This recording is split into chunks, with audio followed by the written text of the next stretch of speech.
wanne ne ba wanne ne ba. ZR Digital TV. Sunana Alhaji Dan Isa Mai Kaho, mijin Balki uban Hassan da Usaini, mawakin mai girma tsohon gwamnan jihar Filato Simon Bakwalalo. Ni dai asali na mutumin Kano ne, Fage local government a Rijiyar Lemo. Asalin sunana Ya'u Rabi, to amma an fi sani na da Dan Isa Mai Kaho. A yanzu kuma ina zaune a garin jihar Filato. Sana'ata ta farko shine na zauna a kasuwar Nasarawa 'yan shanu. Na fara dillanci a ƙarƙashin mai gidana Malam Audu, wanda aka fi sani da Headmaster. Daga nan a kwana a tashi har na iya tafiya in je in so ita kanta saniyar da kaina in zo in siyar. Kafin nan akwai wani inyamuri da ake cewa aiki, ya jani a jiki, ina mai lambar saniya tun ina mai lamba har ya kai ni shagonsa, muke siyar da nama tare. Har ni da kaina na in zai tafi wani gari zai ban mun shagon, zan iya yanka saniya 1, 2 har 3 in siyar a rana ɗaya.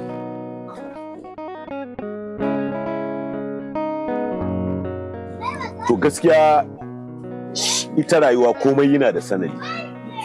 Sanadin wannan shiga harka ta waka gaskiya mutum biyu ne. Akwai wani mutumin gangare, shahararren ɗan siyasa ne, ana ce mai Nasir Sheikh. Na biyu akwai wani mutum a filin ball da ake ce mai Usaini Tsala. So Nasir Sheikh, Lalon ya fito takarar gwamna a wannan lokacin, ba wanda yake tunanin zai iya samun wannan nasara ɗin. Ya ce min, ɗan Isa ka zo stadium za a yi taro, ka zo da ƙaho. Na ce kai, aini yanzu na daɗe ma bana busa ƙaho, hatta ma tsakani da Allah ma bani da shi. Sai ya ce to ba inda za ka samu. Sai na ce akwai wani ana ce mishi Babawo Mai Kaho a gangare, zan gwada tambayarsa aro idan ya bani. Na je Babawo ya ce ba zai ban wannan ƙaho ɗin ba, sai dai ya siyar mu. A takaice ce in kawo 1,500 a wannan lokacin. Ni kuma dan kar in je na ce da Nasiru Sheikh 5,000. Nasiru Sheikh ya ce in zo in karɓi 5,000. Ina zuwa stadium, da na shiga filin stadium ya na fara busa ƙaho. Sai na ja crowd na mutane. A lokacin ba zan manta ba, an ce ranar wanka ba a ɓoyen cibi. Akwai wata waka da take tashe wacce aka yi ta falala. To sai mutane suka ki, shi Usaini Tsala shine MC. Sai ya kira ni ya ce ɗan Isa Mai Kaho zai zo ya mana waka falala. Na house stage aka rike min mic, sai na busa wakar, aka kashe, na ci gaba da mami. Da aka gama, daga nan lokacin sai Lalon yake ce min falala. Duk local government din da za a je sai in je in yi mamin na wannan wakar da in tafi da kahona. To ana haka, ana ganin ba za a ci ba sai aka yi nasara.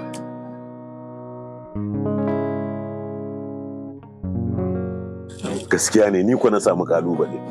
To wannan waka dai da ake cewa da nake zuwa in yi da jihar Filato, ba wanda ya ce ai ba ni bane ne wakar, ba ni bane, sai da aka gama campaign local government ba local government, ni gwamna yake gani, ni nake taya shi campaign har ya samu.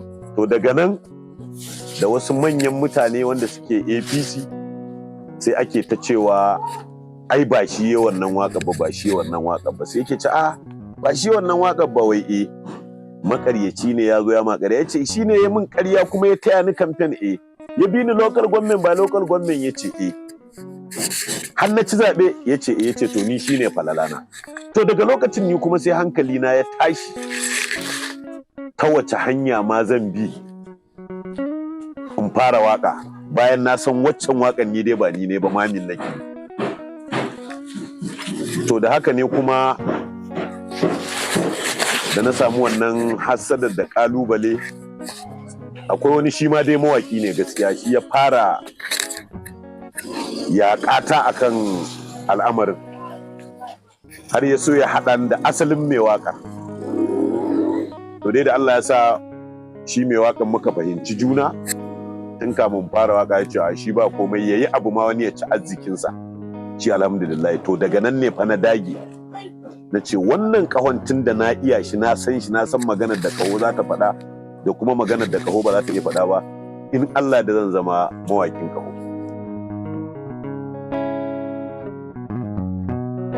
Sabida ni boja ne, ka sani, ka san ba a maci kare sai kura yi bakulan da yake kamata. So ai ni mafarauci ne, dole in zaɓi wannan sala. Kuma alhamdulillahi tun da na tashi ina ƙarami, ban fi ɗan shekara 10 ba, ni mafarauci ne. Tun ina iya fita ina yaro in yi tarko, in kama, akwai abin da ake cewa ɓeran daji, in kama gafiya, in kama bushiya, in kama me. Har na zo na koyi busa ƙaho a hannun wani ana ce mai Lurwanu, wani ɗan garin Kano a ƙauyen Kano Kanya Hore.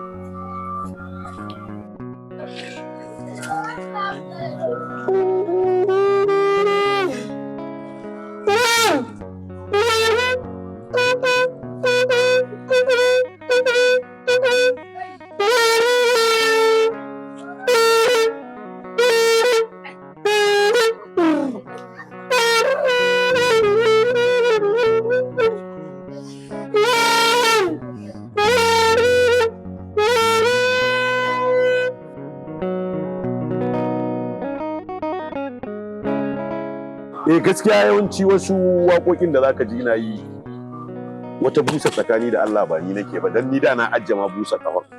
To tun da na samu wanda za mu iya yi tare da shi, ita kuma harkar duniya dama ci mu ci ne. Kamar waƙar ce ita kanta, duk waƙoƙin da suka zama sun ɗaga ni, ba wanda ya taɓa gaya min kalma ɗaya. Ba ni da marubuci, amma daga ƙarshe wasu waƙoƙin na baya-baya na samu marubuci, na ga rage wahala ne, shi ma still za mu ci abinci tare.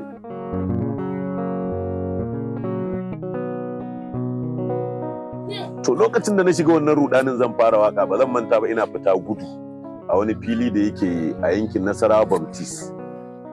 Wasu yara ƙanana suna buga bol, kawai sai aka ci bol, sai aka ce go, wasa ya ƙare. Lokacin sai aka yi gaba, Plateau United bata taɓa cin kofin Premier ba. Kawai sai suka ce ai wasa ya ƙare, mun ci kofi. Kawai sai na ɗauki wannan abin kwakwalwata, shine a lokacin sai ne wata waka, wasa ya ƙare Plateau ta ɗauko kofi. Mai nasara gwamna, lalon ya bar tarihi, kowa ya kasa, lalon ya ɗauko kofi, gasan firimiya na ƙasar mu Plateau ta lashe. Wannan ita ce waƙata ta farko. Nasara ta farko da na fara samu a wannan harka shine lokacin mai gidana yana gwamna, lalon wanda yake sanata a yanzu, ya fara ban kujeran Maka. Ita ce nasara ta farko. Nasara ta biyu, a lokacin kafin zuwan shi, ni tsakanina da Allah ina samun kuɗi dai haka in samu in kashin samu, amma in rike 300 wannan tawa a dunkule ban taba ba. Matarsa ta kira ni ta ban naira miliyan 1, an ban kujeran Maka, ba da 5,000 na mata kumfule, ba da abin da zan yi passport.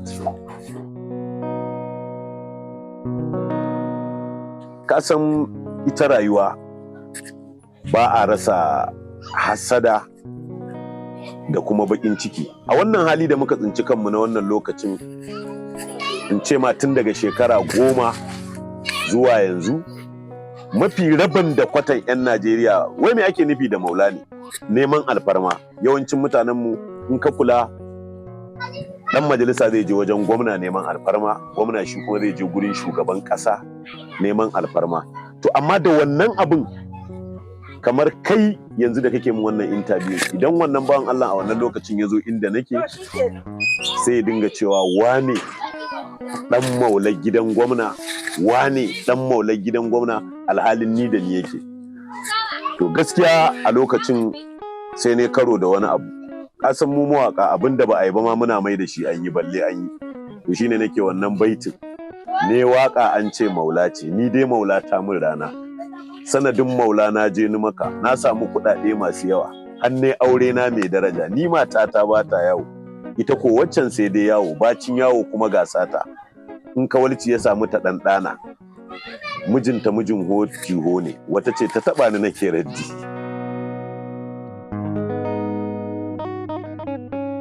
Tabbas producer ne ni sama da kamar wajen shekara 15 ma. A yanzu a wannan shekarar ma na yi wani fim wanda ake kira Kabuwaya. A wancan baya kuma na yi Imanin Mace, akwai wani wanda na yi Rikicin Aure.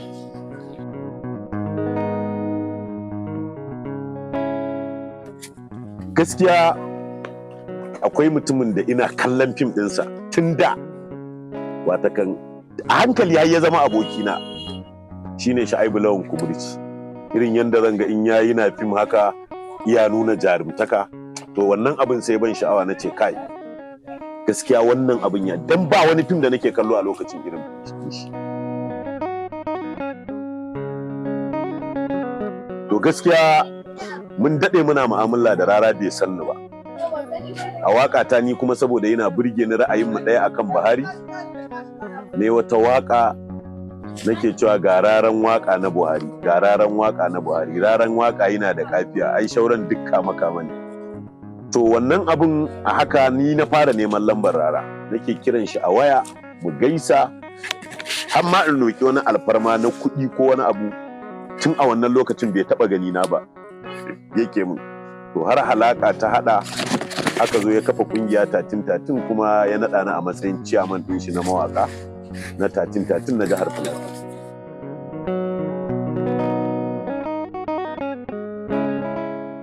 Kai Babanci ne da Rara kuma mutum ɗaya zan ɗauka?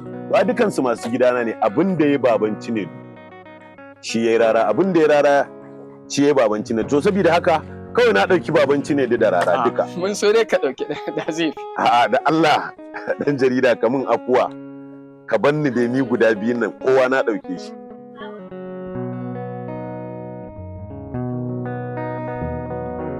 Ko ɗaya ba zan iya auren su bane. To dalili na anan shine ba wai ina kyamar su ba ko ina tunanin da wani hali mara kyau. Shi dai ɗan Isa mutum ne mai gudun zuciya. A rayuwata ba abin da na tsana ka ce ni ban kyauta maka ba, saboda ina da zuciya. Wannan dalili na zuciya da zafin kishi shi zai hana ni ba zan iya auren yaffin, ba zan iya auren yar mawaƙiya ba. Sabida aure dai ana son aka yi shi mutuka raba, Hausa suka ce girbi zai raba, ma'ana kabari. To amma kuma aure ya halatta kuma saki ma halak ne.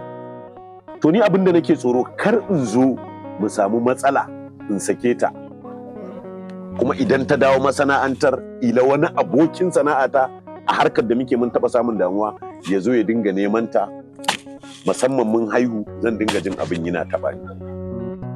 Ko da ma ba wani abu da ya haɗa mu, in dai yana neman ta ko da gaisa nake zan ji.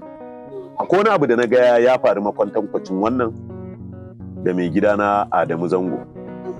Billahi allazi la ilaha illa huwa, na rantse da Allah, abin da ya faru da Adamu in ni ne ni na san a irin fushina da zuciyata da tunzulina, wallahi na san da yanzu ina prison. Saboda na ɗauki a mataki dai akan abu biyu, ko ita kanta ko kuma a'a wanda ya sa ta wannan aikata wannan abu. Saboda inda za mu dinga kan ma'adalci, daga lokacin da matar da take masana'antar fim ta aure, ko da ba ɗan fim ta aura ba, daga nan mu ja mata layi. Wallahi ko ta fito kar mu ƙara ɗora mata kamara da sunan fim. Mu daina wannan abun kwata-kwata. To ni kaji wannan shine dalilai na.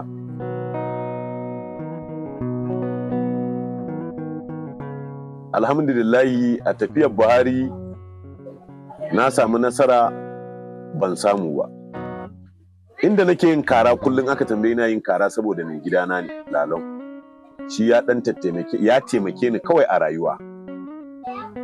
Amma wani mutum daga bangaren Buhari ko Buhari shi kanshi ko ɗansa, duk wanda ya sani mutum ɗaya zan iya tsallakewa a harkar waka a wannan lokacin shine Rara. Amma banda Rara ba wani mutumin da ya waƙarsa ta trending a wannan time ɗin irin wannan shekara 4 sauransa 4 baba Buhari mu babu shi, birni da ƙauye ba inda bata shiga ba, amma ni ba abin da Buhari ya taɓa mu. Amma ta Buhari da sauƙi na ta Tinubu ta fi bata min rai. Ta Tinubu ne ma na aka yi na je Abuja aka ɗauki appointment letter aka ban. Da aka ban appointment letter wani gurin a mota wani gurin a jirgi, arewa ma inda ake shakkar Boko Haram da wasu kidnappers. Mawaƙan dama an haɗa 3 ne, akwai Yarabawa, akwai Inyamurai, akwai mu Hausawa, ma'ana kudu da arewa dai aka haɗa, mun kai mu 40 da wani abu. To arewan masu ba sa iya zuwa, mu muka dinga shige da fice. Amma ƙarshe da muka gama wannan tafiyar muka dawo gida, har yau ba a neme mu ba, to ko an nemi wasu masu gidan ba sani ba. Babban abin da ya bata min rai, zan yi wata magana na san ka san Hausa za a ce hassada ce. Ƙarshe ma wai na ga mahaukata ake raba a fantin. Wai Umar Bush da wani gangaliyan. To in ba haukan mutane ba, wai mutum ya faɗi wai gangaliyan 80,000, wai ziriliyan 1000 nawa, wai su ake ba a fantin. An manta sanda muke hawa state din mu yi entertainment. Wai yanzu wasu mahaukata aka ɗebo ana ba entertainment. Duk da haka ba za mu ce wani abu ba, tunda a mutanen mu an ba mutum 2 mukami. Muna murna kuma muna taya su murna, kamar mai girma MD Ali Nuhu da kuma wannan kanwar mu Rahama Sadau, muna godiya. Amma gaskiya an gaza, ga irin su Adamu Zango, su Baban Cinedu, su Raran, su waye, duk da su muka dinga wahalhalu. Don ba mu san su ba, ni dai tun da aka dawo har yanzu dai ba wani abu.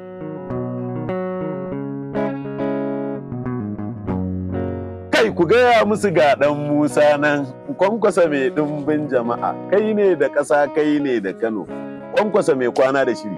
To ai sallah ma ni da nake wallahi dallada nake, balle siyasa. Bawan Allah nan ina ra'ayinsa, ina ƙaunarsa, ina son sa, sai aka yi gaba ba ni da hanyar da ni zan je inda yake ko kuma in ganshi. So akwai wani jarumi da muke harka da shi, wata kan Ali Madagwal. Ali Madagwal ya kira ni, dan Isa mai kowa ya gaji a lafiya ga lauyi, zaka shigo Kano, ce ina so in zo gun Madugu, akwai wakar ma da nake so mu ce a to kai karka da muka yi. Ne waka na gaya Madagwal za a ce akwai taro da za a gidan Madugu, idan aka tashi wannan taron zan zo, wata kan zai bede. Na tashi na tafi Kano, aka haɗa da wani babban yaransa Ogan Boye, Allah ya saka mai da alkhairi. Na je Ogan Boye ya karɓe ni hannu biyu, ya ɗauki kuɗi ya ban, ya ce in je in ci abinci, ya ɗauki hotel ya ce in je in kama hotel, ɗauki kuɗin hotel ya ban. Na zo duk ga manyan mawaƙa na, amma suka ban dama ne waka. Na zo ne waka, na sauka a stage, dare misalin kamar karfe 1 aka kai ni gaban Kwankwaso. To ni da na ji mun gaisa da Kwankwaso an yi hotuna, ya ce miƙo min nan. Wallahi na ɗauka bandar ɗin dala ne, wai ashe jar hula ce. Kawai aka ɗauko jar hula aka maka min, wai aka min addu'a, wai Allah ba da sa'a. To ni tsakanina da Allah da Annabi, ni kuma abin da na kalla, shi addu'a yake ci, shi ma ba addu'a yake ci ba, kuɗi yake nema, ni ma kuma kuɗi nake nema. To wannan dalili na shine ran da na shigo Kwankwasiya, ranar aka mun uwar watsi, aka kore ni. To amma alhamdulillahi akwai wani ɗan majalisa da ya kira ni, kuma ta hanyar kosan wakan, bai kamata in kira sunansa ba, ya tura min da kuɗi da azumi, da shinkafa buhu 5 ne, ko da kuɗi kamar naira 300, ya ce gashi wannan aya sha ruwa. To amma dai har yanzu gaskiya ni ba ɗan Kwankwasiya ba ne, duk da kusan saura kirma ni zama ma ba ni da fati, zama ɗan kasuwa gaskiya, saboda dallada ake sallah. Na ga ko ta ina ka buga ma kusan ba biyan bukata.